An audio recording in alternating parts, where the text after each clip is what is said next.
Hello students, welcome to my YouTube channel. Today we will do Hindi translation of poem to India My Native Land for class 6. This poem is written by Henry Louis Vivian Desrosiers. Students, he was an Anglo-Indian poet. It is a patriotic poem written when India was under British rule. In this poem, Desrosiers presents the glorious period of India and tries to make the readers aware of India's past. Students, this poem was written in approximate 1828 and the rhyming scheme of this poem is A, B, A, B, A, B, C, C. Then first stanza of this poem is My country in the day of glory past, a beauteous halo circled round thy brow, and worshipped as a deity thou wast. Where is that glory? Where that reverence now? In these lines, Desrosiers present India as a deity. In ancient time, India was as beautiful as a goddess and worshipped by her inhabitants.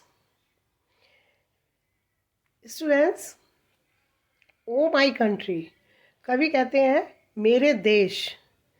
दाय means you, तुम्हारा. Glory means वैभव यानी महिमा, और past means अतीत.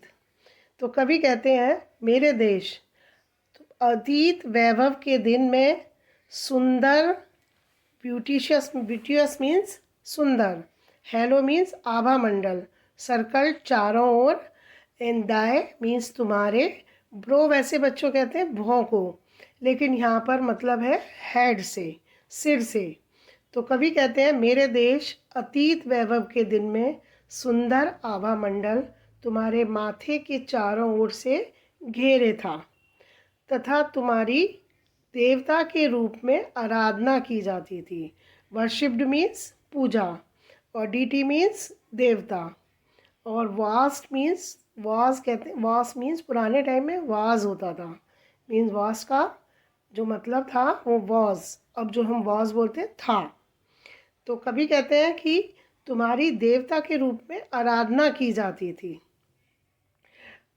Where is that glory? Poet ask his country where is the glory and reverence. Means कवि पूछता है कि वह वैभव कहाँ है. ग्लोरी मीन्स वैभव, वो वैभव महिमा कहाँ है. Where is that reverence? Reverence means श्रद्धा. तो वो वैभव अब कहाँ है और वह श्रद्धा कहाँ है. The eagle pinion is chained down at last, and groveling in the lowly dust art thou. Thy minstrel hath no wreath to weave the for thee. In second stanza, the poet says that her eagle pinion is changed down at last. Wings and last means बच्चों, pinion means wings and last means ground. Eagle is a bird that remains free and up into the air, but like an eagle, India has been chained and enslaved. Means कवि कहते हैं कि eagle pinion, eagle means बच्चों बाज, उकाब, उकाब के पंखों की भांति हमारा देश के पंख भी बहुत शक्तिशाली थे, और वो बच्चों जिस तरह उकाब ऊंची उड़ान भरता है, और उसी प्रकार ये देश भी बहुत शक्तिशाली था. इस देश की शक्तियाँ बहुत विपुल थी. अन्य देश भी तुमसे इससे भयभीत रहते थे, और वह सशक्त देश अब दास्ता की बेड़ियों में है. बच्चों, ग्रोवलिंग मीन्स क्रोलिंग, रेंगना, और lowly means low status, right. Thy minstrel hath, thy minstrel means लोक गायक, वहाँ के जो लोक गायक हैं यानी जो संगीत जो वैभव का गुणगान करते थे, तो तुमने अपना वैभव खो दिया है। लोक गायक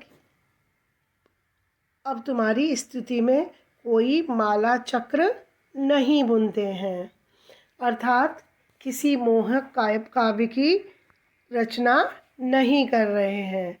save the sad story Dai misery, तुम्हारी घोर व्यथा की, सिवाय किसके, तुम्हारी घोर व्यथा की दुखद कहानी सुनाने के अब लोक गायक कोई भी काव्य की रचना नहीं कर रहे हैं।